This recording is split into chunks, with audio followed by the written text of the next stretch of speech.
The sun was high in the sky, casting long shadows over the crowded market. Io was haggling over tomatoes at a stall when she heard her name being whispered among the market women. "Did you hear?" one woman said, her voice just loud enough to reach Io's ears. "Io's father. He's been arrested." Io's heart skipped. She turned abruptly, the tomatoes forgotten. "What did you say?" she asked, trying to keep her voice steady. "They say he's in the police station," another woman added, her eyes wide with a mix of sympathy and curiosity. "Something about money missing from the treasury." Ao's mind spun. Her father, a once respected accountant for the local council, in handcuffs? It couldn't be true. At home, the air felt thick and the small compound was unusually quiet. Io's mother, Funka, sat in the corner of the living room, her head in her hands. Io approached her softly. "Mama?" Funka looked up, her eyes red from tears. "Your father has been accused of stealing. They say he took funds meant for the new school." Ao's face fell. "But he wouldn't," she started, but her mother's shaking head silenced her. "We have to find a lawyer," Funka said, her voice trembling. "We need to clear his name." The next morning, Ao visited the police station. She found her father, Mr. Ade, behind bars, his face shadowed with unease. "Daddy, what happened?" Mr. Ade sighed heavily. "It's all a mistake, Ao. They claim I signed some documents I never even saw. Someone is framing me." "But why would anyone do that?" Ao pressed, confusion etched into her features. He shrugged, weariness lining his eyes. "Not everyone is happy with the work I've done. Perhaps someone wanted to see me fall." Io left the station in a daze, her thoughts heavy with disbelief. Outside, she met Tunde, a family friend. He put a reassuring hand on her shoulder. "Io, I heard about your father. Let me know if you need anything." She nodded numbly, grateful but uncertain. "Thank you, Tunde," she whispered, her heart an aching puzzle. At the family meeting that evening, tensions ran high. Uncles and aunts gathered, some voices rising with accusation, others with defense. "This isn't the Aide I know," one uncle insisted. "He wouldn't steal a kobo." "But what if they've done something to make him?" another relative countered, eyes darting nervously. Io stood silently, absorbing the mixed emotions, her loyalty unwavering, but her mind troubled. Days passed with no resolution and whispers spread like wildfire. At the bakery where Ao worked, whispers followed her. "I heard they're planning to move the case to court," a colleague whispered. "Things aren't looking good." Ao's hands shook as she kneaded dough, trying to focus but finding it impossible. The uncertainty gnawed at her insides. The day of the court hearing arrived. Wearing her best dress, Ao entered the courtroom, her resolve firm but her heart heavy. Her father appeared, hands cuffed, led by the police. His eyes found hers across the room, and a silent moment passed between them, filled with unspoken words and shared strength. "Papa will be okay," Io whispered to herself, clutching the family lawyer's arm for reassurance as the trial began. The prosecutor painted a harsh picture of Mr. Ade's alleged crimes. "The evidence is clear," he proclaimed, waving documents in the air. "Signatures, false accounts, money funneled to hidden places." Ao's mind raced.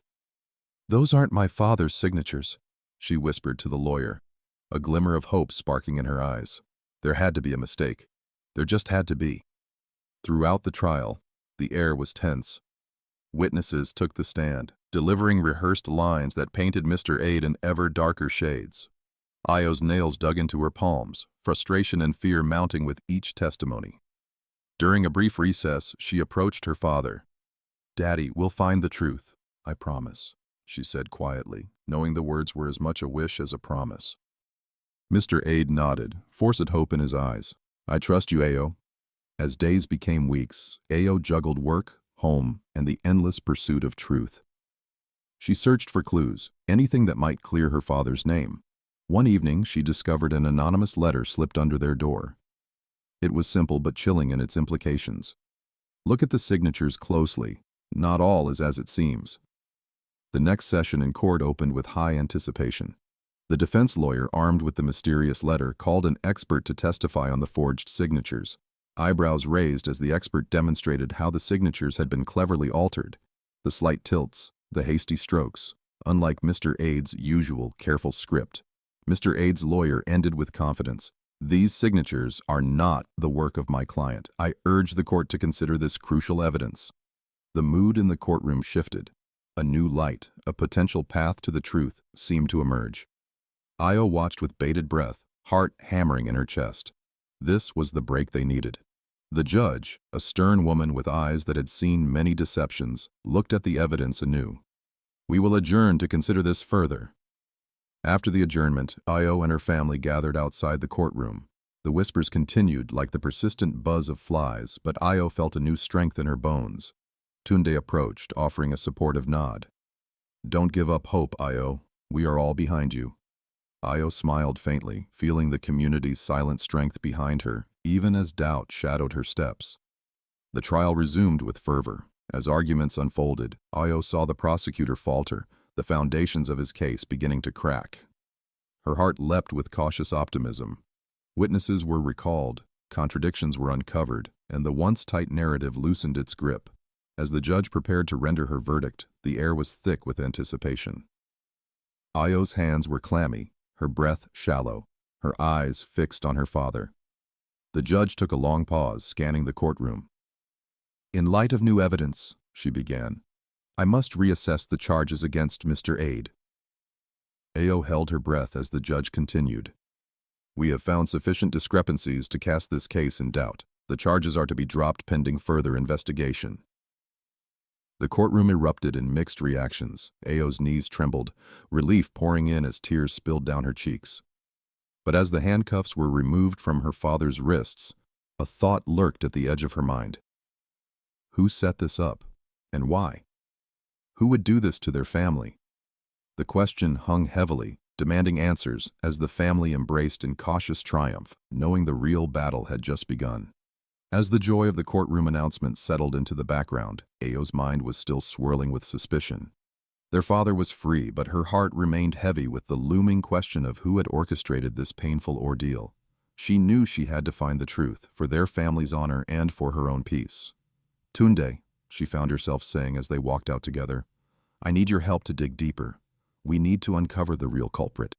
A look of determination crossed Tunde's face. I'm with you, Io. We'll find out who's behind this.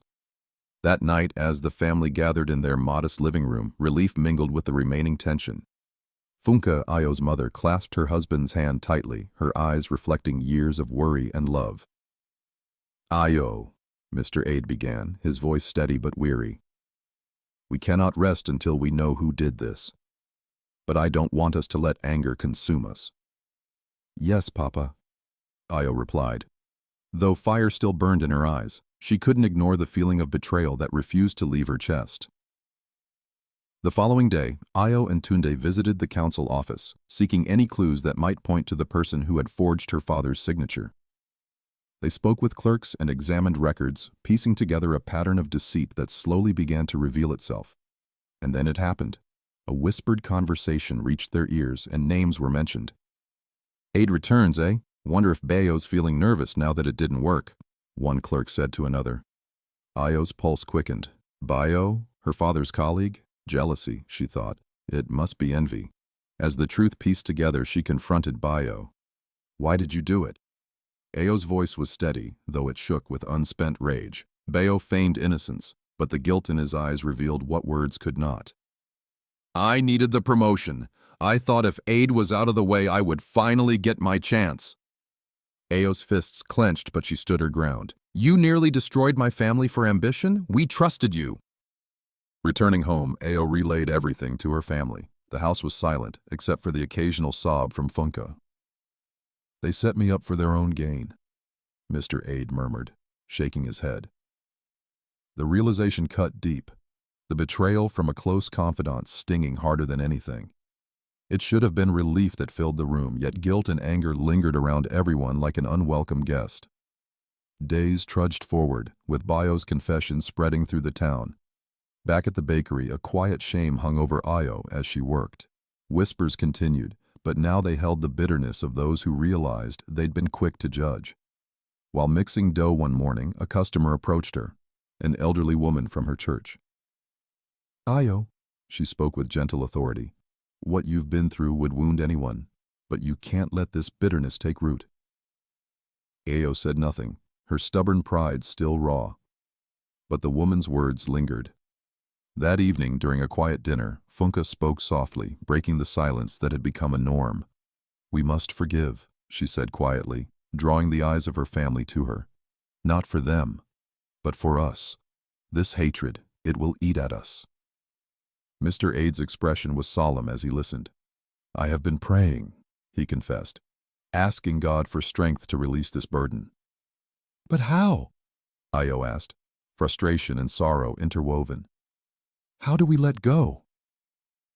Ayo lay restless in bed that night, her mind a tumult of confusion. A memory surfaced, one she'd clung onto in childhood. Be kind to one another, tender-hearted, forgiving one another as God in Christ forgave you. The scriptures flitted across her consciousness, an echo from Sunday school long past. The words tossed around her heart like a storm.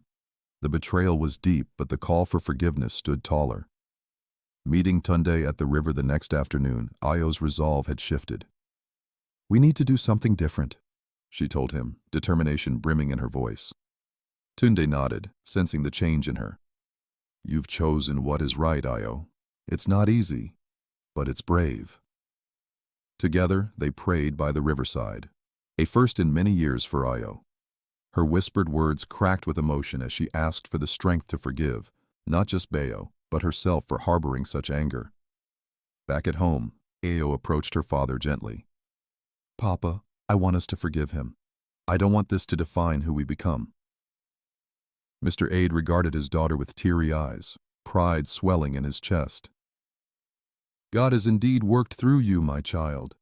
We must find peace. Scene 26. That Sunday, the family went to church together, their unity tested but unbroken. As they sat under the warm glow of morning sun filtering through stained glass, Ayo felt a wash of calm embrace her heart. The pastor's sermon spoke of grace, divine in its timing, reminding them that God's mercy was endless, even amidst human transgression. In a bold act, Ayo visited Bayo, who had been put on suspension pending further investigation. He looked at her with surprise tinged with shame. We forgive you, Ayo said, her voice firm but gentle. I hope you find what you're really searching for. Bayo, struck by her grace, could only nod, overcome by a mixture of guilt and gratitude. As the Ade family walked home, a sense of release unburdened their spirits, released not just from the false accusations, but from the chains of revenge they nearly let consume them. We have lost nothing in Christ, Funka whispered, holding her family close. And in that, they found their healing. Quietly at the table, an open Bible rested, its pages rustling softly with the breeze. Jesus' words of forgiveness and love lay inscribed on hearts tender with recent wounds but healing. Ayo, with a soft smile embracing her lips, felt the shift within. The journey hadn't erased the scars but had planted seeds of peace and understanding that only came through divine grace. As they shared the evening meal, the family felt the presence of something larger than the injustice they endured, something that could only have been stirred by faith.